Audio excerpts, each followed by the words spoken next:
देखते हैं। हमारा पहला क्वेश्चन ये है कि विद्युत धारा का एसआई मात्रक क्या है। तो हमारा जो राइट आंसर सी हो जाएगा, एम्पियर। चलिए हम दूसरे नंबर प्रश्न की ओर चलते हैं। हमारा दूसरा नंबर प्रश्न ये है कि ओम का नियम किस संबंध को दर्शाता है। तो दूसरा नंबर प्रश्न हमारा ये है कि ओम का नियम किस संबंध को दर्शाता है। तो राइट आंसर बी हो जाएगा, वोल्टेज और धारा को दर्शाता है। चलिए हम तीसरे नंबर प्रश्न की ओर चलते हैं। तो तीसरे नंबर प्रश्न की ओर चलने से पहले आप वीडियो को लाइक ज़रूर कर दें और सब्सक्राइब ज़रूर करना, और कमेंट में सारे उत्तर ज़रूर बताएं। चलिए हम तीसरा नंबर प्रश्न हमारा यह है कि चुंबकीय क्षेत्र रेखाएं किस दिशा में होती हैं। तो चुंबकीय क्षेत्र दिशाएं जो होती हैं वो उत्तरी ध्रुव से दक्षिण ध्रुव की ओर होती हैं। तो हमारा राइट आंसर सी हो जाएगा, उत्तरी ध्रुव से दक्षिण ध्रुव। चलिए हम चौथे नंबर प्रश्न की ओर चलते हैं। तो हमारा चौथा नंबर प्रश्न आ चुका है, जो कि मनुष्य की आँख का फोकल लेंस कौन सा होता है। जो आँख में लेंस लगा होता है वो कौन सा होता है। तो हमारा राइट आंसर ए हो जाएगा, जो कि उत्तल लेंस होता है। तो राइट आंसर हमारा ए हो जाएगा, उत्तल लेंस। और आप कमेंट में अपनी राय ज़रूर बताएं। चलिए हम पाँचवें नंबर प्रश्न की ओर चलते हैं। पाँचवें नंबर प्रश्न हमारा यह है कि फोटोसिंथेसिस की प्रक्रिया में कौन सी गैस अवशोषित होती है। जो फोटोसिंथेसिस होता है वो प्रक्रिया में कौन सी गैस अवशोषित होती है। तो हमारा राइट आंसर बी हो जाएगा, कार्बन डाइऑक्साइड। तो कार्बन डाइऑक्साइड होता है वो गैस को अवशोषित करता है। हमारा राइट आंसर बी हो जाएगा। चलिए हम छठवें नंबर प्रश्न की ओर चलते हैं। तो छठवां नंबर प्रश्न हमारा यह है कि डीएनए का पूर्ण रूप क्या है। जो कि फुल फॉर्म पूछ रहा है। तो डीएनए का जो फुल फॉर्म होता है वो हमारा राइट आंसर ए हो जाएगा, डेक्सीरिबोन्यूक्लिक एसिड होता है। तो हमारा राइट आंसर ए हो जाएगा। वीडियो को सब्सक्राइब नहीं किया तो सब्सक्राइब कर लेना, और एक प्यारा सा लाइक ज़रूर करें, और कमेंट में अपनी राय ज़रूर बताएं। तो हमारा सातवां नंबर प्रश्न ये है कि वीडियो बल्ब, जो बल्ब होता है विद्युत बल्ब के फिलामेंट में कौन सी धातु प्रयुक्त होती है। तो हमारा राइट आंसर हो जाएगा, जो उसका जो तार लगा होता है वो किस धातु का बना होता है। तो हमारा राइट आंसर बी हो जाएगा, टंगस्टन का होता है। जो उसका मतलब जो लाल लाल जो 10 वाला बल्ब होता है उसमें जो लाल लाल लगा होता है उसे टंगस्टन का तार कहते हैं, तभी वो उजाला करता है। चलिए हम 8वां नंबर प्रश्न की ओर चलते हैं। हमारा 8वां नंबर प्रश्न ये है कि कार्बन का परमाणु क्रमांक क्या है। तो हमारा राइट आंसर, जो कार्बन का परमाणु क्रमांक होता है वो 6 होता है। तो हमारा राइट आंसर डी हो जाएगा, 6। चलिए हम 9वां प्रश्न देखते हैं। अगर वीडियो को लाइक नहीं किया तो लाइक ज़रूर कर लेना। चलिए हम 9वां प्रश्न हमारा ये है कि धारावाहन करने वाला चालक के चारों ओर क्या उत्पन्न होता है। तो हमारा राइट आंसर डी हो जाएगा, राइट आंसर बी हो जाएगा, चुंबकीय क्षेत्र, जो कि धारावाहन का चारों ओर जो होता है वो उत्पन्न करता है। चलिए हम 10वां नंबर प्रश्न देखते हैं। हमारा 10वां नंबर प्रश्न ये है कि न्यूटन का तीसरा नियम क्या बताता है। तो जो न्यूटन का तीसरा नियम अगर आप पढ़े होंगे तो आपको याद होगा। चलिए हम बता देते हैं। प्रत्येक क्रिया के बराबर और विपरीत प्रतिक्रिया होती है, उससे हम न्यूटन का तीसरा नियम यही हमको बताता है कि जो प्रत्येक क्रिया के बराबर और विपरीत प्रतिक्रिया की होती है। चलिए हम 11 नंबर प्रश्न की ओर चलते हैं। हमारा 11 नंबर प्रश्न ये है कि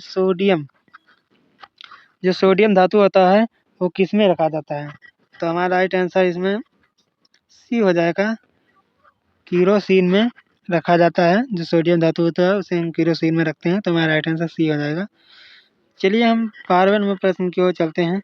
तो जो 12वां नंबर प्रश्न हमारा ये है कि पौधे में जल का परिवहन, 12वां नंबर हमारा यह है कि पौधे में जल का परिवहन किसके द्वारा होता है।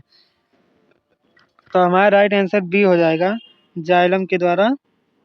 जो परिवहन किसके द्वारा होता है। तो हमारा राइट आंसर बी हो जाएगा, जाइलम।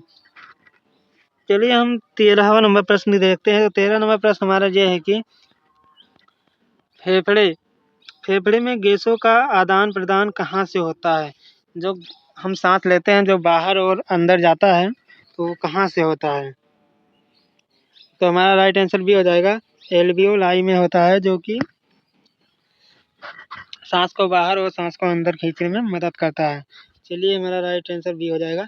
अब हम चौथे नंबर प्रश्न की ओर चलते हैं। हमारा चौथा नंबर प्रश्न ये है कि सौर ऊर्जा का मुख्य स्रोत क्या होता है? तो सौर ऊर्जा का जो मुख्य स्रोत होता है वो हमारा राइट आंसर ए हो जाएगा, परमाणु संलयन होता है, जो कि सौर ऊर्जा का मुख्य स्रोत माना जाता है, परमाणु संलयन को। चलिए हमारा राइट आंसर ए हो जाएगा। तो हम 15वें नंबर प्रश्न की ओर चलते हैं।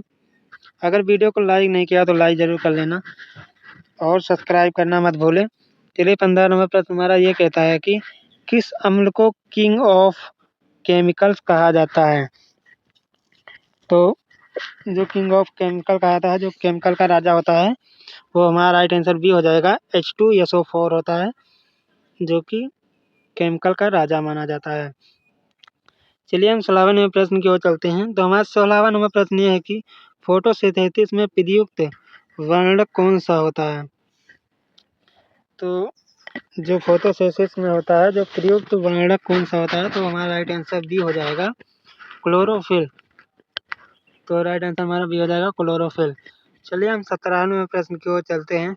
तो 17वां नंबर प्रश्न हमारा ये कहता है कि ध्वनि तरंग किस प्रकार की होती है?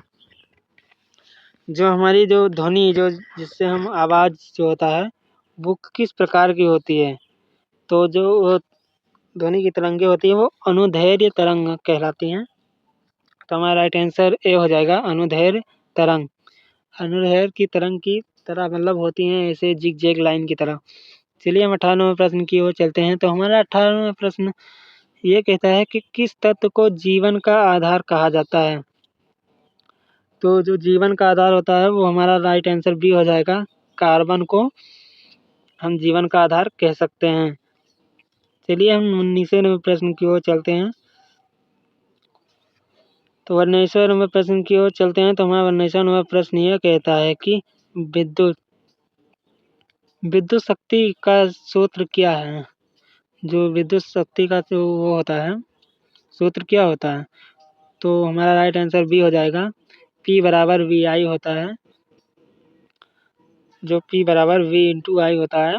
चाहे V इंटू आई लिख सकते हो, चाहे VI सीधे लिख सकते हो, वो हमारा जो होता है वही राइट आंसर हो जाएगा। चलिए हम 20वें नंबर प्रश्न की ओर चलते हैं और लास्ट क्वेश्चन हमारा यही है। तो ग्रीन हाउस प्रभाव किस गैस से अधिक होता है? जो ग्रीन हाउस प्रभाव किस गैस से अधिक होता है? तो हमारा राइट आंसर बी हो जाएगा, CO2 से सबसे अधिक माना जाता है। चलिए अगर वीडियो पसंद आया हो तो लाइक ज़रूर करना और सब्सक्राइब ज़रूर कर लेना, ताकि हर वीडियो की नोटिफिकेशन आप तक पहुँचती रहे। और अगले वीडियो हम आपको सारे सब्जेक्ट को जो एक में करके आपको 150 क्वेश्चन MCQ तैयार करके दूँगा। और वीडियो को लाइक ज़रूर करना और सब्सक्राइब कर लें ताकि वो वीडियो आप तक पहुँच जाए। चलिए हम बाद में मिलते हैं।